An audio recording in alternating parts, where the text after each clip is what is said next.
ប្រសិនបើអ្នកគិតថានេះជាសារ៉ាយសមុទ្រវាយឺតពេលហើយសត្វនេះគឺជាអ្នកជំនាញខាងការក្លែងបន្លំនេះគឺជានាគសមុទ្រដែលមានស្លឹកវាមិនទប់ទល់នឹងចរន្តទឹកទេវាសាត់ទៅស្លឹកឈើនីមួយដែលមានរាងដូចស្លឹកឈើមិនមែនសម្រាប់ហែលទឹកទេពួកវាគ្រាន់តែសម្រាប់ក្លែងបន្លំប៉ុណ្ណោះចំពោះសត្វមុំសាសីវាគ្មានអ្វីក្រៅពីសារ៉ាយសមុទ្រអណ្ដែតនោះទេប៉ុន្តែចំពោះសត្វព្រៃរបស់វាគឺជាខ្មោចវាគ្មានធ្មេញទេវាគ្មានក្រពះទេវាបិទយកសត្វក្រៀលតូចដែលមានច្រមុះដូចចំបើង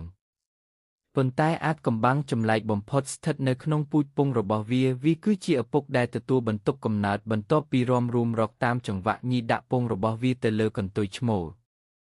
បន្ទាប់មកគាត់យកកូនត្រីមកចិញ្ចឹមនិងការពារពួកវាដោយចិញ្ចឹមពួកវាតាមរយៈរាងកាយរបស់គាត់រហូតដល់ពួកវាញ៉ាស់តើអ្នកដឹងអំពីស្រមោលនៃមហាសមុទ្រនេះទេ